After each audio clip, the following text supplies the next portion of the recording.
How's it going, everybody? Bryan Alvarez here on Wrestling Observer Live. We are here every day, Monday through Friday, noon Pacific, 3 Eastern, Sundays, 3 Pacific, 6 Eastern, Saturday mornings with Jim Valley, 10 a.m. Pacific, 1 Eastern, Sundays with Andrew Zarian, and it is Thursday on this show. You know what that means? Got a lot to talk about here today, including the latest in the Janelle Grant, Vince McMahon, WWE John Laurinaitis lawsuit, which we'll talk about coming up after the break, but it is essentially on pause, and we will tell you why. We've also got, of course, the recap of AEW Dynamite last night. They're on their way to Forbidden Door and a bunch of other shows coming up this summer, including Wembley, and we already know who is going to be challenging Swerve at the Forbidden Door show, and it is Will Ospreay. So there's a lot of things we can talk about there. Talk about the show and the that Gauntlet match last night. The Gauntlet match is still kind of silly, but you know what? That match was awesome. So we'll talk about that here today. Update on Becky Lynch. Tony Khan has said he's open to the idea of more programming. I got a lot to say about that. And, of course, we've got the ratings from the last couple of days as well. Raw, SmackDown, Collision, and Rampage. And, obviously, you know, Rampage. Collision was on TBS, not TNT. Rampage, I think, was just at some random time. Everybody's gone nuts on the internet, but that's the way things go. So we'll tell you about all of that. If you want, text us, 425-780-7566. F4WOnline@gmail.com is the email. If you would like to contact me on Threads, Instagram, it's F4W Online as well, and F4W Online on Cameo. Cameo. Father's Day is coming. What better time to get a cameo from myself? F4W Online. At Bryan Alvarez on Twitter. Back in a moment, Observer Live.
No fish could swim this far upshore.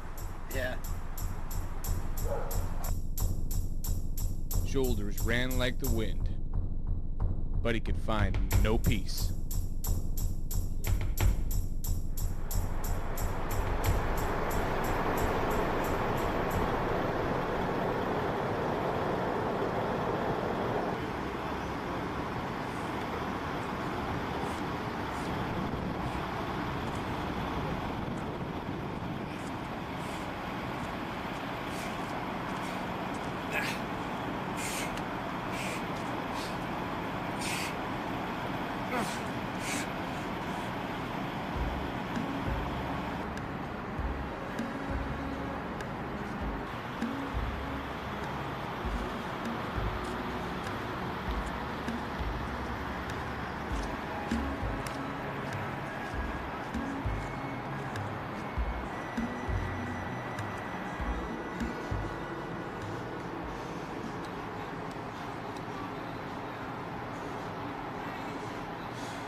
Back in the show, Bryan Alvarez here, Wrestling Observer Live.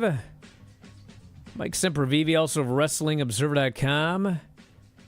Trying to do some math. Uh-oh. Maybe math is the wrong word.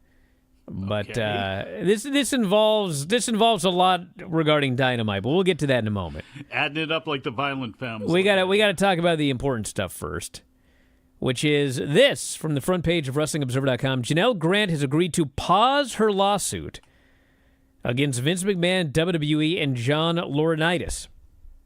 According to comments from Ann Callis, the attorney representing Grant, her client has agreed to a request by the U.S. Attorney's Office to stay her litigation pending a non-public investigation into the matter. Ms. Grant has consented to a request by the U.S. Attorney for the Southern District of New York to stay her case against Mr. McMahon, WWE, and John Laurinaitis, pursuant to a, quote, pending non-public investigation. We will cooperate with all appropriate steps. February, the Wall Street Journal, ABC News, reported the U.S. Attorney for the Southern District of New York had launched a criminal investigation into allegations of sexual misconduct, sex trafficking against McMahon. Dave wrote, basically, the Grant lawsuit is pausing at the request of the Justice Department as the government is conducting its own investigation. So essentially, a federal investigation into Vince McMahon trumps a civil suit. And so the civil suit is on pause while they do whatever it is they're going to do. What that means? Honestly, actually, nobody knows right now. I know everybody thinks they know based on what they think about people, but we don't know anything right now. They might have something on Vince. They might not. It's an investigation. Hammer could fall. Might not fall. We will find out. But the stay is expected to last 6 months, a source close to the case stated to Bloomberg. So basically, within 6 months, we're going to find out if the feds have anything on Vince McMahon. And if so, if they bring charges, etc. So that's the update right now. That's a big change. Yeah, as Deadline wrote today, a separate filing Thursday from Damian Williams' office made it pretty clear that the government is not just dipping its toe into these potential toxic waters. Obviously, they raided his phone. We had the report come out in February that they were looking into things, and it was just going to be a matter of time before we heard something, and today we have heard something. So it is another hurdle, certainly for Vince McMahon and his side right now, and this could be drawn out for quite some time, depending on what they're looking for, what they found, and what they're going to continue to do when it comes to the government. So, yeah, I mean, again, we're just going to have to wait and see what happens here. Things are probably going to start dribbling out over time, and I will say this, probably if they have anything on Vince, I think as the months go on, we're going to have some things leaked out, and we'll see where we stand. But this is, regardless of the civil suit, this is going to be all that stuff that Vince McMahon sold off. A lot of people were wondering, is he doing it because of he wants to start his own company or this or that? It's a lot of it may just come down to legal fees because he may be in the mix for the rest of his life. Well, I can say this. I can say this. Like, he sold billions and billions. I don't think he's going to have billions in legal fees. No, he won't, but Brian, I can tell you this. Hold on. I got more. Yes. From people that have spoken to Vince, he does want to be involved in a business. I'm sure he does. And he has claimed to them that it's not the wrestling business. But I believe that one of the main reasons he sold all of that is he's got like some idea of something that he wants to do, which is the other reason, by the way, that he's going out of his way. It's not even the thing with Vince is he's not just trying to not lose his civil case or whatever, but he's very clearly trying to clear his name, which is why he keeps giving his side of the story, because he wants to do something in business. He wants people to work with him, and that ain't happening if he's got this hanging over his head. Well, I mean, but you also have to look at the fact that a lot of what's happening with this case is going to hinge on the NDA and does it stand up? Because he's got a lot of NDAs out there. And if it's for the same reasons or for some of the same reasons that, and we know that it is because he settled with Rita Chatterton, he settled with the tanning play. Those things can also, people can, if those are gone, people could also sue him again, or go after him and actually sue him for the first time for something that he's done. So I understand that it's not going to be billions of dollars in legal fees, but depending on how this goes, Vince McMahon has also opened himself wide open for other cases to be brought against him. And also, even though it's not going to happen at this point, probably since it has not happened already, but if Linda McMahon decides, I'm divorcing you now, again, then what does that mean? And I'm sure Linda's got her own money, but again, to me, there's a lot of, I think, more than just wanting to run a business, there's a lot of trying to stuff money away because who knows how much he's going to be burning through. So last night on Dynamite, they did the Gauntlet match, which they call a gauntlet, even though it's not actually a gauntlet, but that's the Casino Gauntlet it is called. And the winner of the Casino Gauntlet is challenging Swerve at Forbidden Door. And the winner was Will Ospreay. So this opens, well, I got a lot of questions. So the first question is, why did it take Swerve so long to be Kill Switch? Don't know. No. I like that match a lot, actually. The first question that I've got is, okay, let's say that you want to make Will Ospreay champion. Well, if you want to make Will Ospreay champion, Wembley's in August. Why would you make him the champion at Forbidden Door when you could wait a mere 2 months and make him the champion at Wembley? Okay.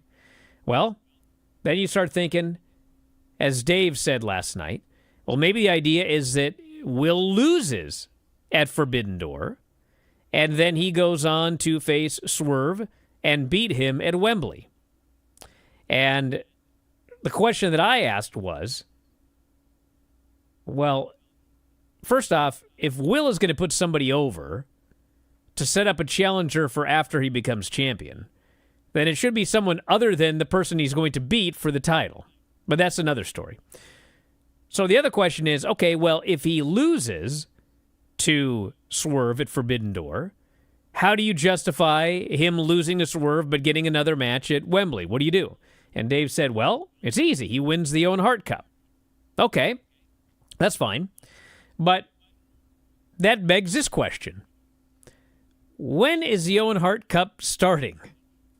Because the finals, we know when the finals are. Okay, the finals are July 10th. Forbidden Door is June 30th. So if you're not going to start the tournament until after Forbidden Door, then the entire tournament has to be done in 10 days, which is like 1 week of television. If you start the tournament prior to Forbidden Door, which is what I think they're going to do, then you have to explain why, if Will Ospreay is getting a shot at the title at Forbidden Door, he's also in a tournament to determine who gets a shot at the title at Wembley. So I haven't quite figured out what in the world is going on yet, but that appears to be how this all breaks down. Do you think they have? I hope so. Do you think they have? I think so.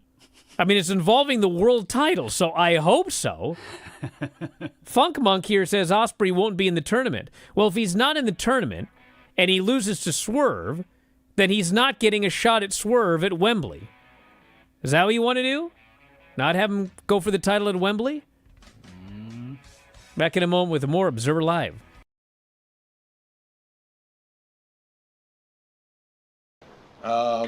First thing to say, my champion is black.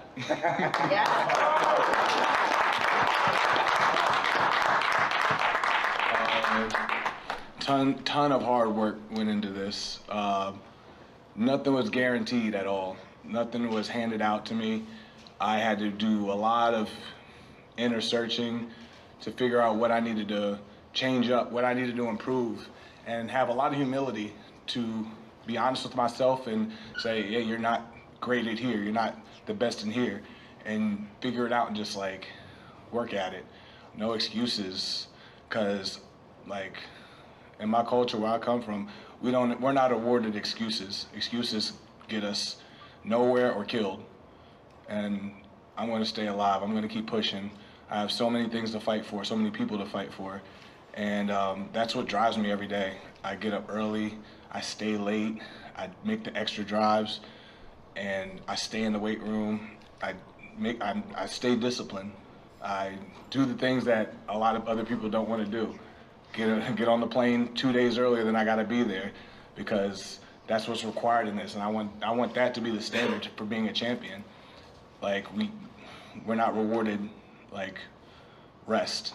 We got to be restless, because where AEW is and where we're going, like I want the fans to see how hard we're working. I want the people who aren't fans to see how hard we're working to try to join us and be fans and join this company, because this is special. Two back-to-back amazing pay-per-views, Revolution and Dynasty tonight, and I was back-to-back championship matches in both of them.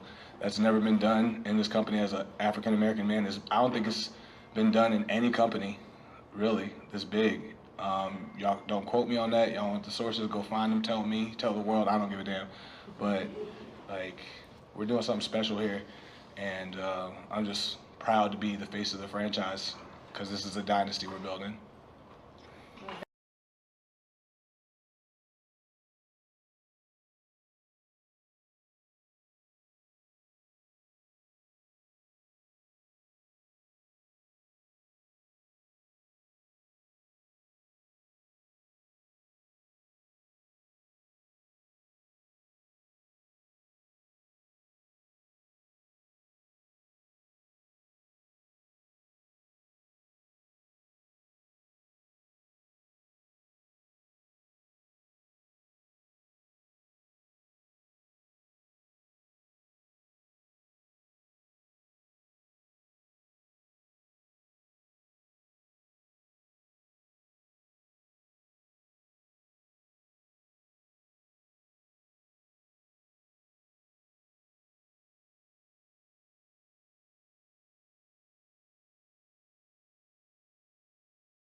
So here's how it would work, okay?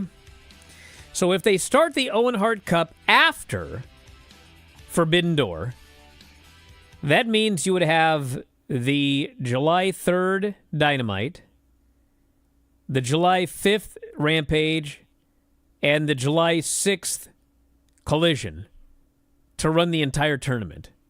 You could do that. Because the finals are on the 10th. 8-man tournament, 8-woman tournament. I mean, you could do that if you wanted to.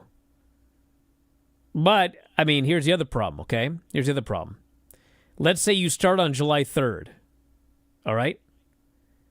Well, in theory, we should have the brackets prior to July 3rd. We've gone over this before. Okay?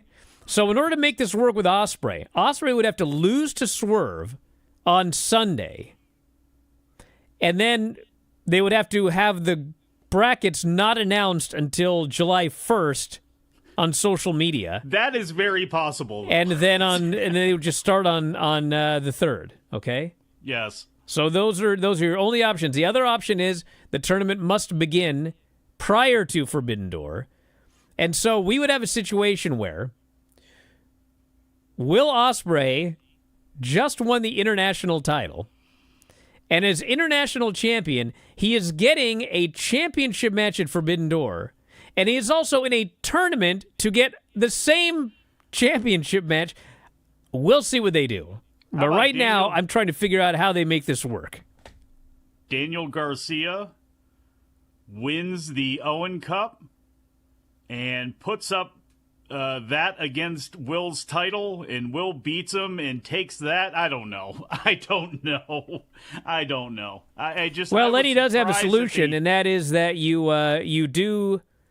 He says you start the tournament at Forbidden Door, and the way you get Ospreay in is there's an empty slot where you say the loser of the title match is going to get that slot.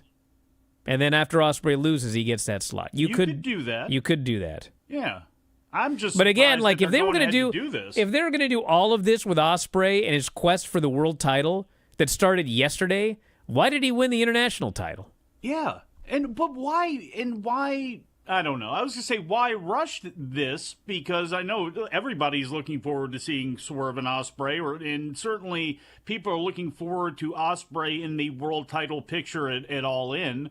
I think the majority of people are for that. I'm just surprised that, one, why did you put the international title on him? Unless you're going to merge it with the world title and then you could be done with it, which would make me incredibly happy. But then also, why now? Why do you need that match for Forbidden Door as opposed to Swerve having a really good match against, and it doesn't have to be someone from outside. I brought it up yesterday about it could be CMLL or New Japan or whatever, but why not just have him in another match that elevates him? The Christian feud, for a lot of people, didn't work. I don't think he's been on TV. He has not been portrayed to me on the level that he needs to be.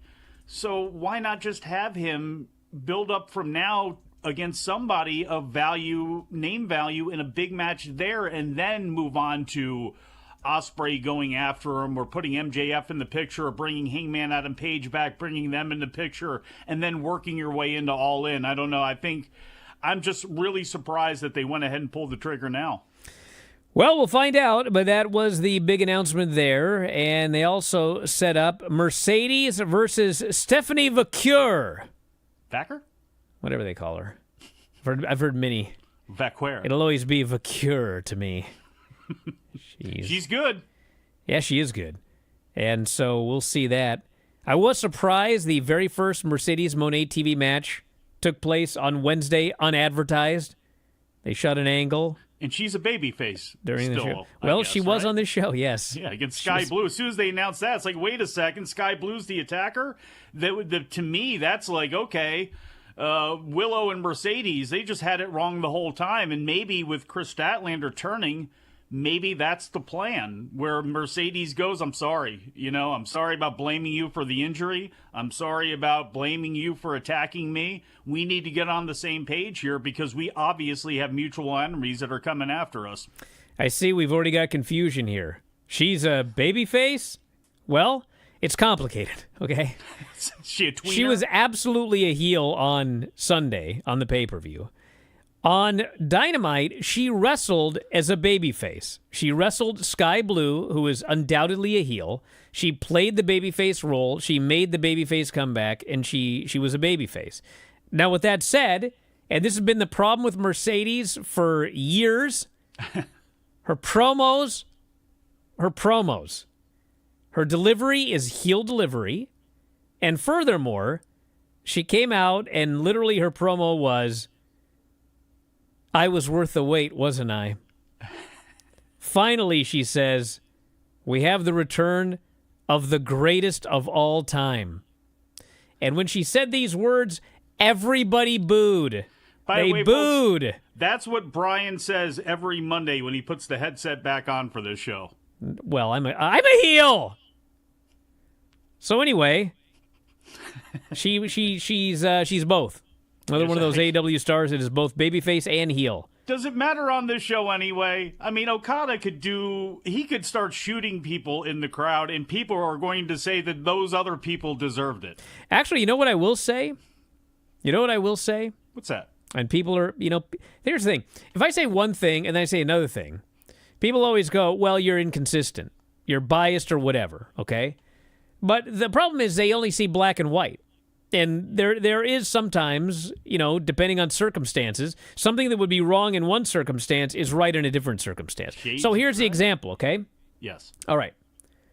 So, I'm trying to think of another... Life is situational, people. That's for well, sure. Of course it is. Tony Storm, all right?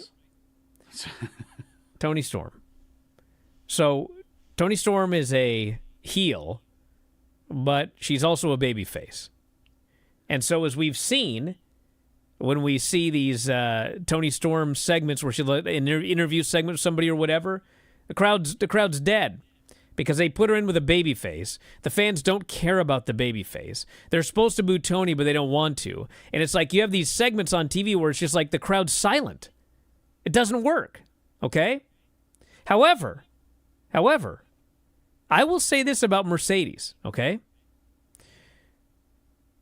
There was so much heat on Sunday for her match with Willow. I mean, she did have people chanting CEO, and she also had people that did not want to chant CEO. And on when she came out for this promo right here, I mean, when she came out, she was initially cheered, got a big pop, cut her promo, and as soon as she started cutting that promo about how she was the greatest of all time and she was worth the wait, you suddenly had people, they were booing. And then when they started booing, the other half started chanting CEO. And so you had a great reaction. It's like, her right now, I don't know how it's going to be a week from now, 2 weeks from now, whatever. But right now, she is very much like a John Cena in the sense that John Cena was that guy where when he came out, you had part of the crowd, a lot of the crowd, that booed this guy out of the building. But then you had all those women and little kids. It was kind of like that with Roman as well. And they were like, you will not boo John Cena. And they start cheering really loud. And so you have this crazy reaction. And the thing it's different with Toni because nobody wants to boo Toni. They want to cheer her. So when they want to cheer her, but she does something heelish to somebody or whatever, they're like, okay, well, yeah. And then they cheer when she takes her clothes off or whatever. But with Mercedes, you actually have half the crowd that really does not like her. And you have the other half of the crowd that's really into chanting CEO, and so she gets a great reaction. So in the case of Mercedes, her kind of being, whatever, it doesn't bother me. Gets the atmosphere. It works. It gets a reaction. That's what you want. You want a reaction, not no reaction. Can you clip that, Brian Rose? That bit of wisdom right there? It's been one of the problems that Tony's had. It's going to be interesting to see what they do with Forbidden Door because it's hard to believe that Mina Shirakawa is not going to be a big influence. And then you got one of the sub-stories with Toni Storm and Mariah May. And I still think that it's way, way too early to break them up yet because we haven't had a pure Toni babyface run. And I think her and Mariah need that. And it's going to be interesting to see who they put her with because Deonna Purrazzo, I mean, great in the ring. She got absolutely overwhelmed. We saw what happened with Serena Deeb. Great wrestler. They had a good match, but she was completely overwhelmed on the mic and in the moment. If you're not bringing back Britt... Yeah, where's Mina? And it's too early to bring back Jamie, you've got to try to figure out some presence to put against her. If that's... I mean, to me, like... Thunder Rosa? Like, to me, that's the only person I can even think of, and I'm not sure... Definitely Rosa could probably pull off being the heel in that better, but like they need something to try to match her star power and try to match her where Toni is not just sucking all of the energy away from that other person. And it's really nobody's fault other than the fact that these other women aren't over to the level that Toni is. Toni's just, with the character and everything else, she's just way above everybody else. And another one after the break. That first casino gauntlet, I was quite critical. And I thought, okay, well, when they do it again, they're going to, they're going to make some changes. And they made no changes. But you know what? I kind of like it a lot now. I'll tell you why after the break. Observer Live.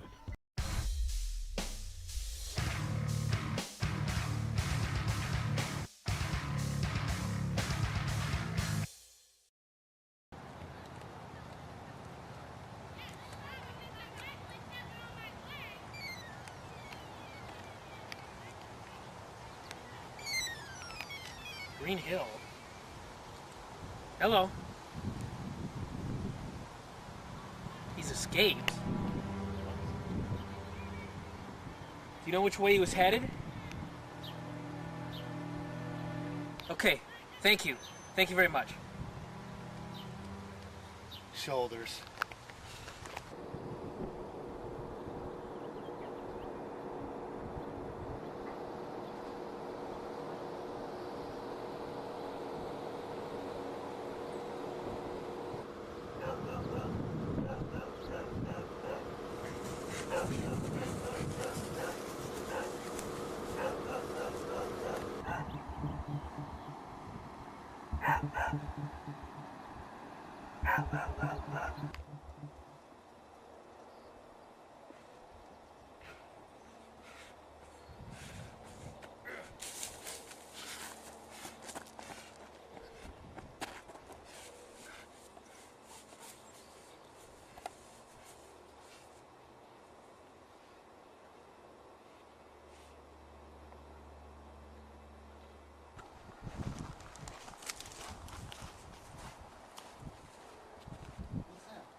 He's been here.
It's Vinny's straitjacket. You're getting close.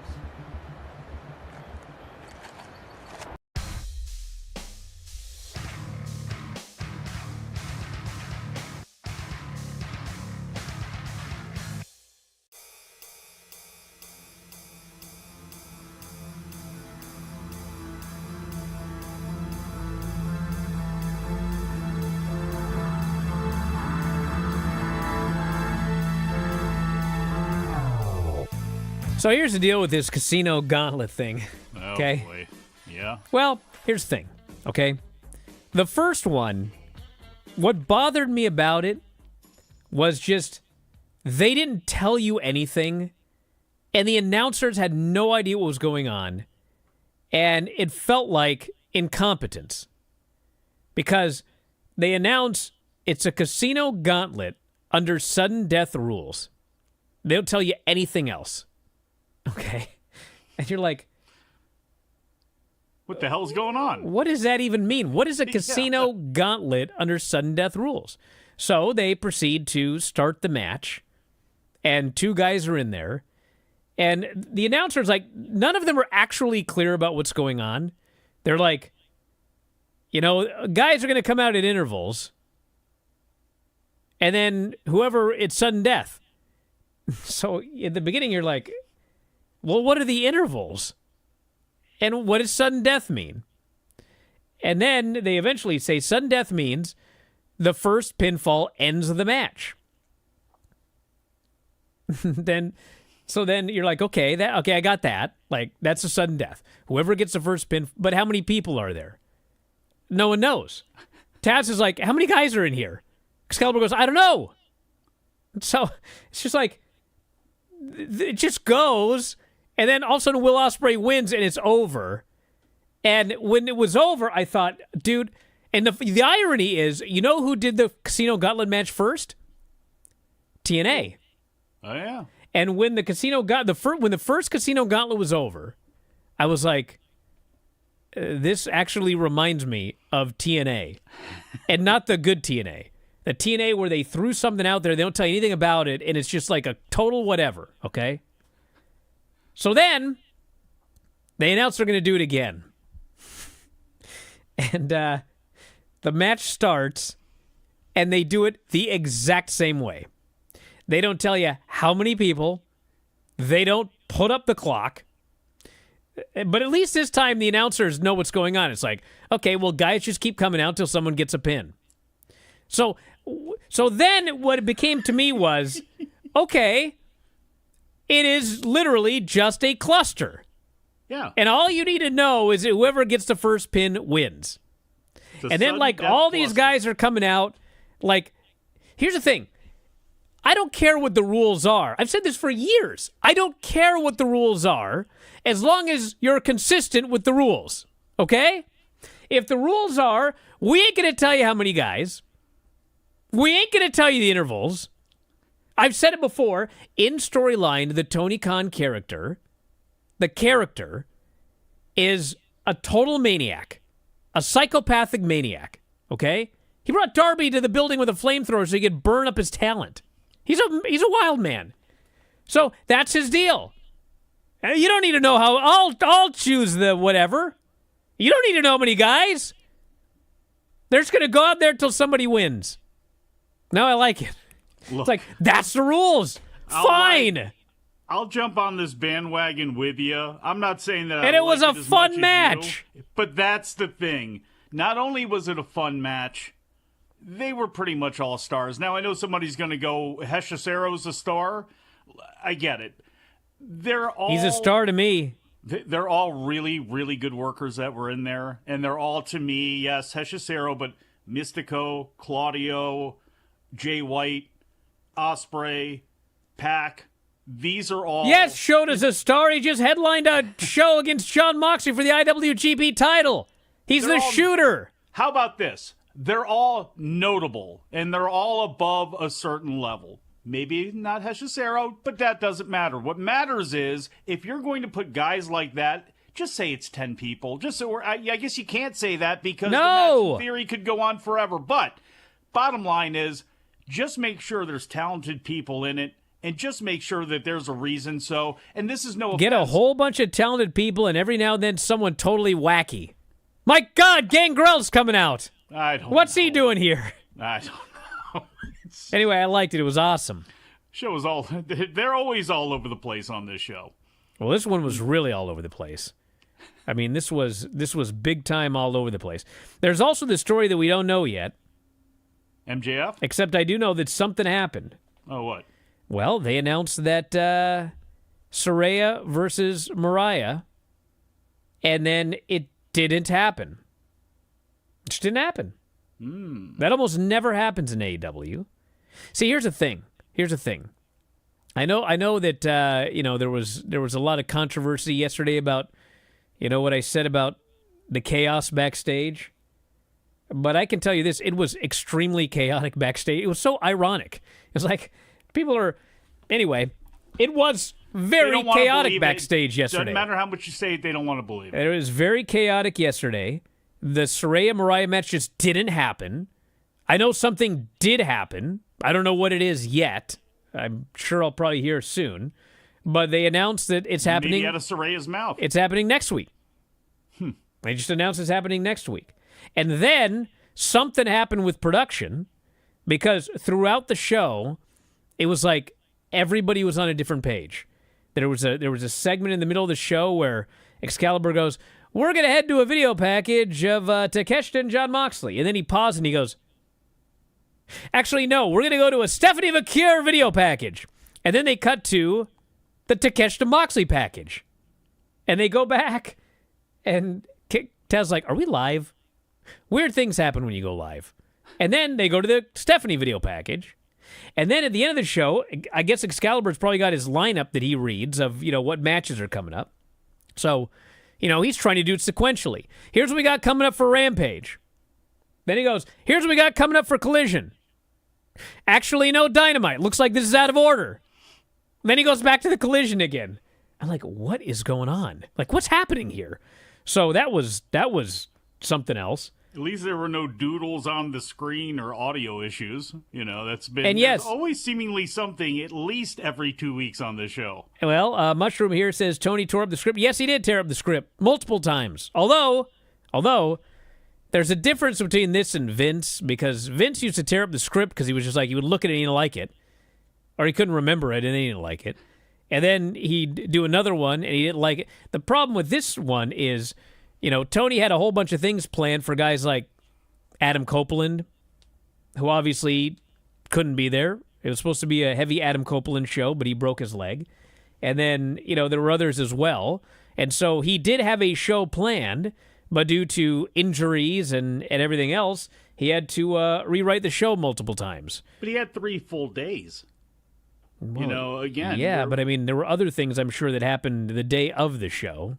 So. I mean, obviously with Soraya and Mariah May, you know, and who knows what the situation is there.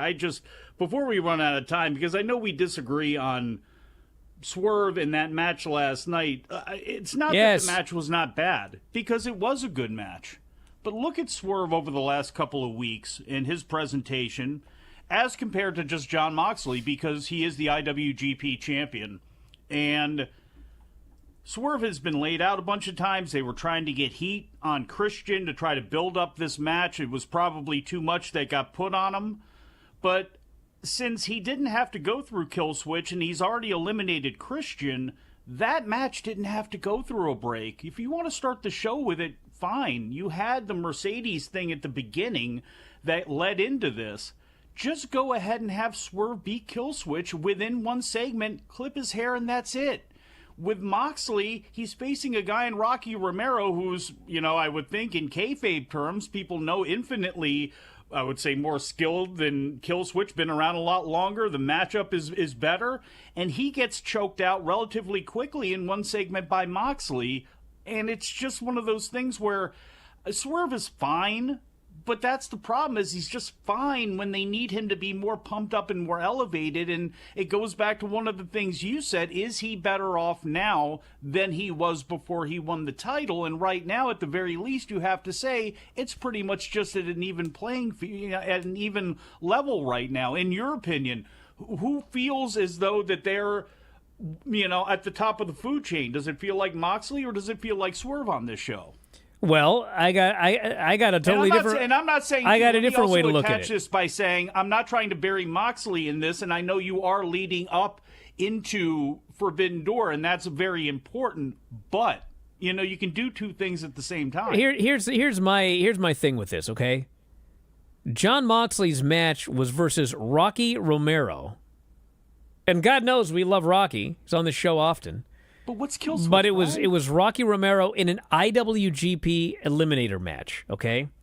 And I love Rocky. Not one person in this building thought he had any chance of winning an Eliminator against Jon Moxley. Well, here's the difference. Here's the difference with the Kill Switch match, okay? He's big? Yeah, actually. He's a dinosaur? Listen, with the exception... Hold on. Can I finish? You asked me a question. You keep interrupting me. What is this? Okay. The Bob Costas Interrupt Show. With the exception of Adam Copeland, okay? Luchasaurus has not been beaten in a singles match since November of 2022. Almost 2 years. What was that on his record? He's very protected. He's there as the giant wrestle. Heavy. Actually, he doesn't wrestle. How many times has he wrestled since that point? And then if that's the case, again, why is he getting a non-title match? Why didn't they just bill it as a grudge match so Swerve can go through and get rid of this dude and that storyline once and for all? Wardlow, Shawn Spears, Brock Anderson, Darby. How many? Wait, go Wayne. back. Wardlow, who'd you say? Brock Anderson? Yeah, there are two names. Who else did you say? I said... Shawn Spears? Where's he working Nick now? Wayne, Darby Allin. Oh, come on. Both Nick of the Wayne? boys in a handicap match. He beat Nick Wayne. He's teamed with Nick Wayne for how long? The point is, he's a giant, scary dude that's pushed as a killer. So I did not mind he's Swerve not pushed at all. Going, one-on-one with Luchasaurus. You know, it was, but that one is, And I'm not trying that to actually. kill these Here's the guys. thing. I'm trying That to wasn't kill a the title. scenario. It doesn't Bro, make sense. That wasn't a title eliminator. Yes, it was. No, it was just a match. No. I'm They called it 99% sure. I'm 99% sure that wasn't even a title eliminator. That doesn't even make any sense. I felt Well, don't all get of the mad at me about it. non-title I'm just matches- telling you. All of it. I didn't say I'm not. Am I upset with you? Yeah, it wasn't. That doesn't make any sense. It was not a title eliminator. It was just a match. So stupid. This is all so dumb. So Rocky got a title eliminator, Because why? but he keeps Luchasaurus losing couldn't every get a week? title eliminator. Oh yeah, Luchasaurus, the monster who's been beating everybody like Sean Spears, didn't get a title eliminator. Well, I think but he should Rocky have. Romero, who loses on TV I every would other have. show. I would have certainly said that was a title eliminator. Crazy. This is crazy. Look, again, I don't know if any of this.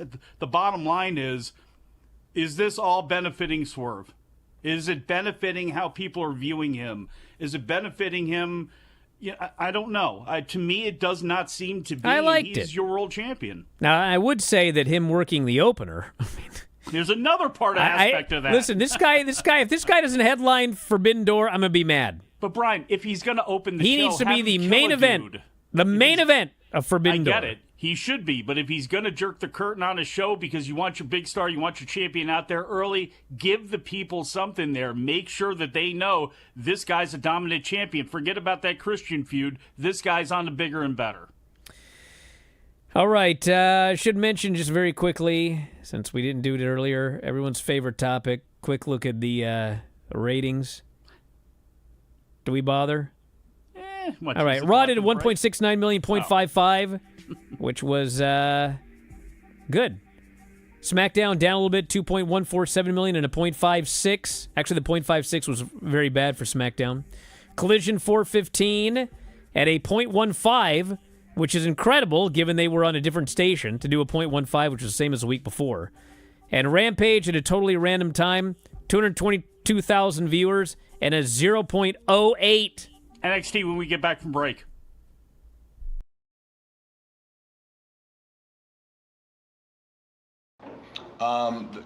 Friends of mine, seeing like friends like my friend Kofi, like that's the last 5 years was like probably one of the most biggest inspirational things you've ever seen, not just in Black history, but just wrestling history, period. And it's like, that's motivating, that's inspiring, and that makes me want to, like, I want to do that for the next generation, you know? And, like, I don't want to just do it once, I want to do it multiple times, you know? And the fact that I was able to somewhat try to recreate a feeling like that in just a small amount of time, not like 20 years later, not, 15, 30, 40 years later, but like that close in time, that's progress in my opinion, in my mind. It's not just me, it's a team. Like Nana's a part of that. Like my people, my family, all these people right here, none of this happens without any of these guys together. All this is like pushing me, like pulling something out of me that I didn't know I had. Like Tony believing in me, putting me in the opportunity. He didn't give me anything. He gave me an opportunity to make something out of it. And it was up to me to do the work. And that should go for anybody, not just any Black person, any person, period. Right. You're never given, like some people, I hate the feeling of like hearing on social media, something like, oh, they weren't given a chance. I'm like, no, they were given chances. What did they do with those chances? You're given chances, whether they big or small, but you gotta make something out of that shit. I was given small opportunities, company after company after company, time and promotion, and like, it didn't matter. I found a way to make something out of it, and I pushed forward, and I made it uniquely me. It was Swerve doing it. It wasn't another wrestler doing it. It was Swerve doing it. Like, that's the only way to progress in this game. And like, if you listen to my podcast, my man Montez is right over here. We say this shit every freaking episode. We just had Adam Copeland on today saying the same shit we do every episode, every week. Every like, we put out that content because it's not just content of us talking. These are tools. We want to give tools to the people of the next generation. Go out and listen to that, because it's not just us saying it. It's people that have been there and done it that are saying the same shit that I'm saying. Maybe if it's not coming from my mouth, maybe it's coming from our guest's mouth. Maybe that's going to change someone else's life. Maybe that's going to get them to get up and be inspired to move forward and do something that they were missing. Something as small as they were missing a little nugget, and they go and listen to these people that have done it, been successful in all acts of just entertainment, all acts of the world. they can go out there and find something, and it's a tool to go and move and possibly do something like this, you know?